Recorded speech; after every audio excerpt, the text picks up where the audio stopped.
I started really listening to music when I was about 10, and I fell in love with music. I've been playing guitar since I was 12 years old. Currently, I probably play 3 or 4 hours a day. Always set aside an hour before I go to bed. Alex Lifeson is the person who guitar, but the heart of a whole sound, for more than 50 years, called Rush Century. He never needed the attention, never asked for praise, but quietly made epic rock songs for prog with unparalleled mechanical skill and a musical heart. Born with a mind ahead of its time, he is more than just a player. Jovinovic, his music is part of Canada's past. Rush was a silent but important figure. Critics once wrote it off, and the American business for being too hard to understand, but thanks to Lifeson, who never stopped pushing the limits of music that made the band famous. 2112 to Tom Sawyer. From blistering, he built everything from riffs to big open chords. A sound world that seemed both strange and well-known, but beyond the stage lights and huge groups, Alex Lifeson chose to live just like any other man, in love with his wife since he was 17 years old, and there have been no problems. Jokes and not a single public whine. A famous guitar player who lives not making a sound like he was famous. That's what makes Alex strange. Lifeson is so unique, and it's that very not just quiet that makes people respect, not for the music he makes but for the way he lives. But how does a rock artist stay together? In a business known for destroying what's most pure and what really makes Alex Lifeson, and what's underneath that peace and quiet outside, watch this video to find out. Alex Lifeson was born on August 27, 1953, in Fernie, a small town in Canada's British Columbia. He went by the name Aleksandar Jivojinovic. That clearly showed his Yugoslav background because both of his parents were immigrants from Serbia. The family moved to Toronto soon after. Alex grew up in a busy city, crowded immigrant community, learn English outside and Serbian at home. Like many others on the streets, Generation Z kids moving to a new place, Alex was stuck between two things in his life worlds. On the one hand, strict rules of his parents; on the other hand, the open and always changing society of the West. Alex's dad was a builder who he had high hopes for his son and wanted Alex to go to school for medicine and become a doctor. The most famous success story. Dreams came true for many immigrant families, but Alex had other ideas. He was only 12 years old.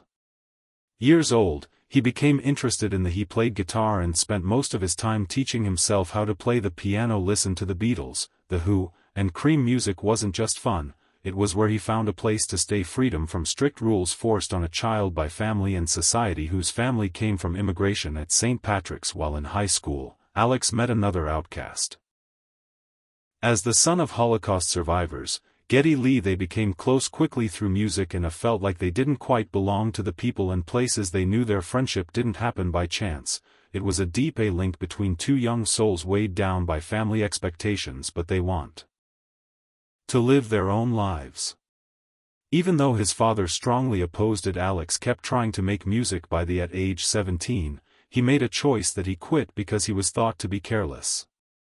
High school, to give himself fully to the guitar. It wasn't a sudden move, anger among teens, it was the choice of someone who knew he didn't fit on. Alex didn't want to take the easy route. He was interested in becoming an artist, and that Lifeson's could only be given to him by music. It wasn't fun to be a kid and a teen. It was a loud drama, but in the strain between expectations from family and art, sense of what was East and West, he built a unique musical personality. A man who doesn't say much but knows every note played, told stories of where they came from, aspirations and a trip from the edges. From the very beginning, everyone thought he would become a doctor. That music first found its voice. Journey of Alex Lifeson's music career didn't start in a big way or on a very nice recording room, but it was damp basement gigs at nearby bars and an unwavering love for music. In 1968, Alex was only 15 years old, and his high school friend named John Russey made a band in the Willowdale neighborhood of Toronto. They named it Rush. No one could fix it. Have thought that name would become etched in the history of music. Rock band Rush used to play versions of British songs, Led Zeppelin, Cream, and the Yardbirds. Their music was still unfinished. Based on hard rock and with Alex as the lead musician, the one who made the sound of the group at first, Geddy Lee wasn't being in the band for only a few months. Alex later asked Geddy to bring a close friend.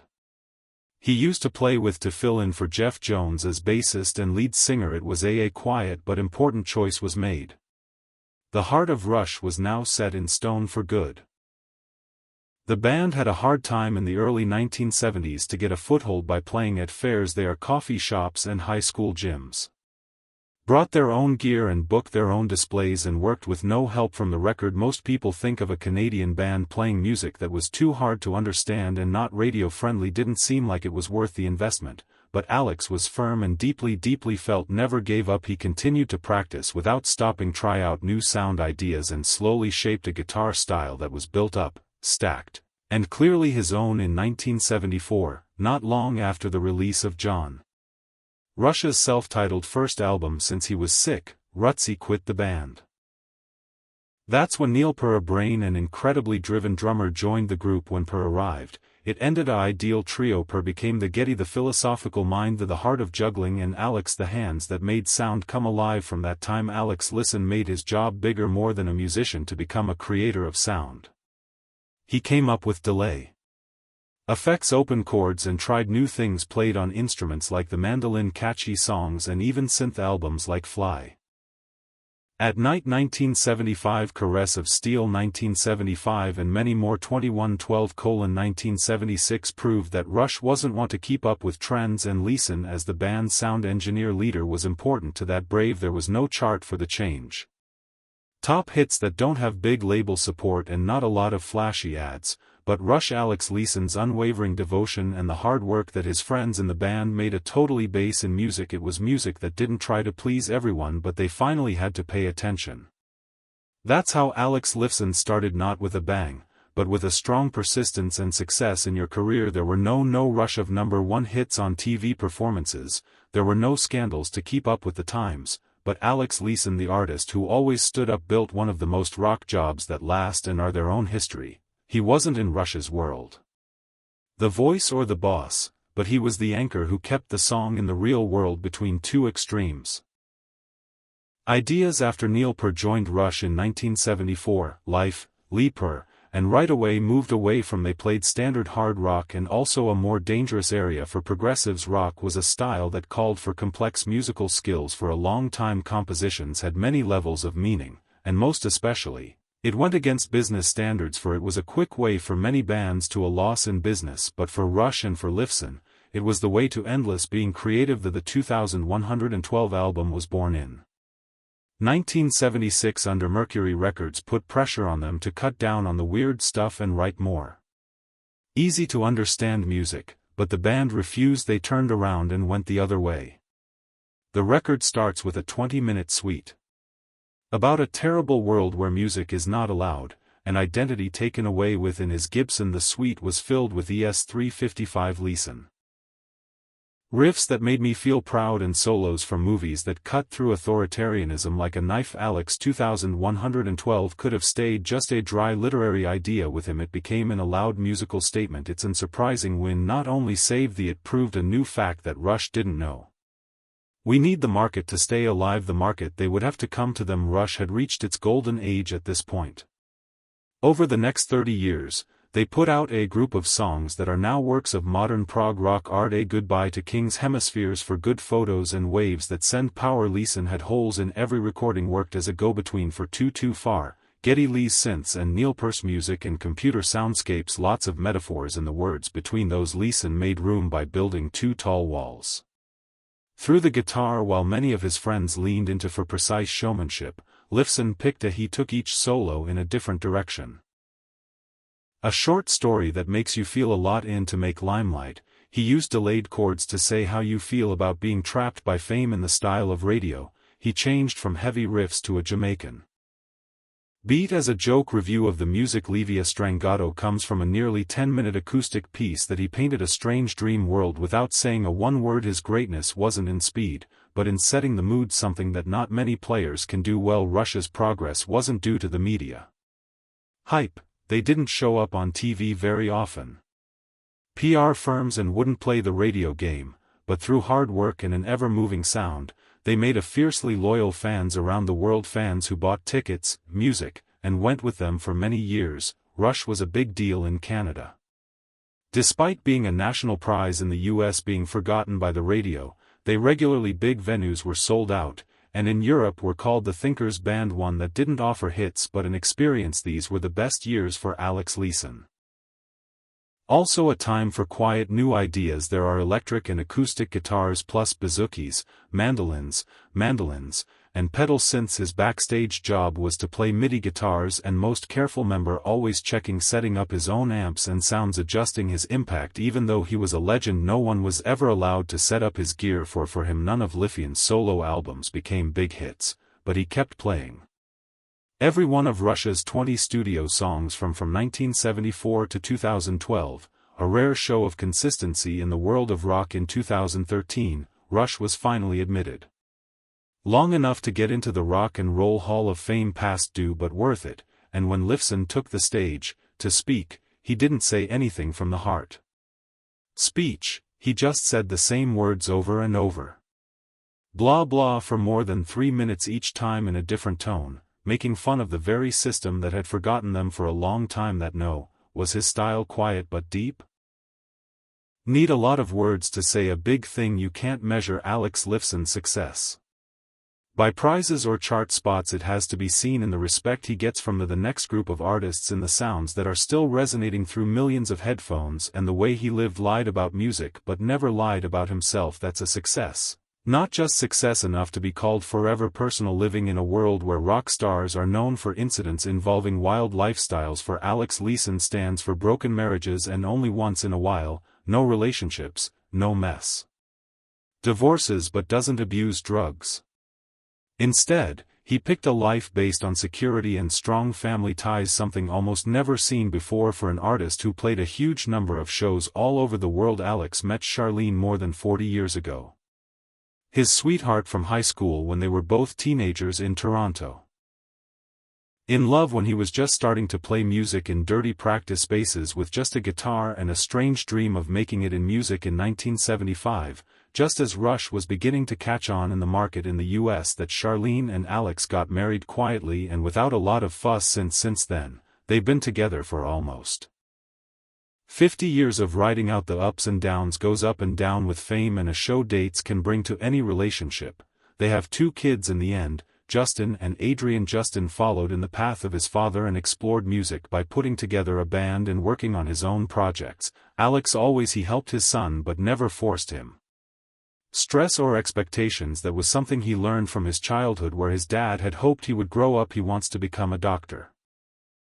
Alex art must where they though Lifeson has freedom. His personal life hadn't been completely smooth. The most important event happened on New Year's Eve 2003 at the Ritz-Carlton Hotel in Naples, Florida, when his son the cops told Justin to leave the stage for being too loud at a private party. The problem got worse. Alex got into a physical fight, stepped in to protect his son but ended up getting pepper sprayed, cut, and caught with Justin. The case went to court and got a lot of attention from the media, attention in the US. Even though the charges were finally settled without going to court and the event was no longer seen by most people.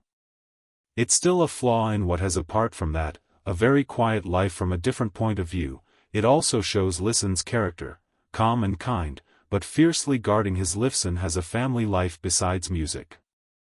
A bunch of hobbies that don't seem to go together from the usual picture of a rock. He plays the guitar and golfs a lot. He is an oil painter and a leisure pilot. With a style that was abstract and strange. That he is also a co-owner of the Orbit Room, a Live Canada's music bar that turned into a center for small-time artists in Canada. Throughout his work, Lifeson kept not making a fuss, almost never news for things that have nothing to do with people who have worked with him on music. People often say that Alex is very funny, kind, and always thinks about other people. That wasn't just true on stage. Went through every part of his life in the way he raised, loved, and made friends with others. In a field where ego is often praised and chaos, Alex Lifeson was able to hold on to a man's quiet honesty. Who knows him, what he wants, and the important things. He never needed shock value or personal drama to keep his being there. He picked the quiet road, and that's what makes him a remarkable memory and impact in a where famous musicians lived and worked. Lightning fast showmanship and a fiery attitude are often used to judge how great someone is. It's hard to say anything bad about Alex Lifeson. He was never the fastest, though. looked for attention and never turned himself into a television icon still. After more than 40 years with Rush, Alex Lifeson left behind a deep and musical heritage that can't be replaced, that didn't have to yell to be remembered because it was always in the minds of a lot of money on every Rush record since 2011. Lifeson was the To Clockwork Angels only being there all the time that says something more than just his vows. More than that, he was the source of the band's sound. If Neil Peart was the soul and Geddy Lee does many things at once, engine, and Lifeson was in space. The breath is the link between your mind, and he never did too much, but he never didn't include anything. Many musicians have said they couldn't quite explain why so many people like Alex's music. That's not what his style is about perfection, it's about telling stories through rhythm. The riffs in the Spirit Radio, Limelight, or Tom Sawyer aren't, they are part of the song's background. How you feel. The solos in Free Will or La Villa Strangiato aren't just shows of skill, they make a lot of his impact on images, feeling, and depth. On the next wave of musicians is Huge Dream Theater by John Petrucci, The Porcupine Tree by Steven Wilson, Gilbert Big, and a lot of other people have said that Alex was a quiet giant who showed them that a guitar doesn't need to scream in order to get his point across. Layers of open notes and delays, melodies and phrasing with 2 lines. He was using these methods for a long time. They were popular in 2013 when Rush was finally let into the Rock and Roll Hall of Fame. Fans had been waiting for the Hall of Fame moment decades, because Alex made news with his well-known, blah blah, boring speech, a sharp, funny, and a poke at the music business that had forgotten about Rush for a long time. A joke. It was something an artist said who never gave in to. Late Alex Lifeson's fame goes beyond music, leaving behind the best example of an artist who didn't have to give in to, he didn't follow fads to stay alive, damage himself to stay important, and never let his personal life get in the way of. He did this by using a marketing machine, brought about a new way of thinking inside the rock world, one where consistency and smarts could stand next to fame and amount. Music experts may keep arguing about who is the best musician is, but to anyone who has really paid attention to Rush, heard those strange solos over and over by sounds that are close and far away at the same time, Alex Lifeson is very important and thoughtful. Monument that can't be compared. He doesn't need to be at the top of any list. Lives on forever in the minds of the readers who were honest about Alex's impact. Doesn't have a hit single, it's a steady, finely tuned and always inspiring present-day life. After the Rush was over in 2018, after Neil Peart's death, his partner for more than 40 years, Alex Lifeson was thought to quietly leave the world of music behind, for at one point he did just that. No shows, there are no new releases or public events.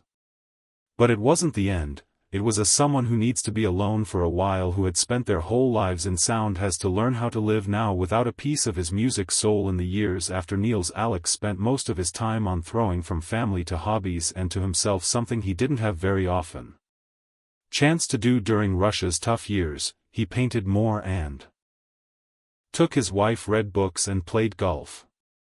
Sometimes made quiet appearances at events for charity in Toronto. People who had slowly waited for a big solo job learned that Lifeson didn't have any, still had something to prove, and he would only make. He used music to say what he really felt. After that, Alex came back in 2021, but this time not with a flashy solo album, but with a full, having a new project called Envy of None. Besides Andy Kern, a member of Maya Win, sings for Coney Hatch, and he made a producer named Alfo Anibalini, a band that leans toward alternative and sounds in places where music was made much more like an emotional environment than an event stage. That Envy of None wasn't neither an extension of the Rush, it was the start of a new chapter. Deeply reflective and completely free. The first release, Envy of None 2022, got praise for being creative and its deliberate break from his past. He played fewer songs, but every sound he played meant something more. Empty words, no familiar riffs, a whisper sounds like it's coming from a spirit that had been through enough to know to hear yourself. In 2025 the band put out their second record, Stygian Waves, marking a new stage in lives. He talked about musical thinking in talks. I don't think about who's going to listen to it, rate it, or compare it. I write music for myself because I feel wants to be said in the quietest. It's an easy question, but the most direct statement about where he stands today. Even though he doesn't shows up on big events, Alex Lifeson keeps making things in silence. He still writes music in his home studio, producing and sometimes helping to Canada's community art projects. People who know him say Alex didn't quit his job. He just started living music in a different way now that he's in his 70s. Many of his peers have either left or the stage or desperately try to fade. Lifeson has decided to draw attention to move forward quietly and don't say it again himself, not taking part to meet anyone's thoughts, and maybe because of that his friends still see him as whole a artist who never lost sight of the because of who he is. A man who lives quiet. I like the way his guitar sounds calm and deep. Never having to be told where to go. Lifeson didn't need the shine to show how valuable he was, but he didn't take the stage with fire on top of you or big statements. He just bowed his head, played the first few notes and let the in a world where a lot of the time, noise blocks out depth. Alex picked to live and make things through silence, and it is just that quiet that sets him unique and, in the end, makes him from a Serbian boy who was caught between two different cultures to the main person behind one of the best progressive rock bands ever. Lifeson got through it all with his family pressure on the market, bias in the media, apathy, and the terrible loss of Neil Peart, his best friend, and yet he stayed honest and artistic. Still not giving in. Lifeson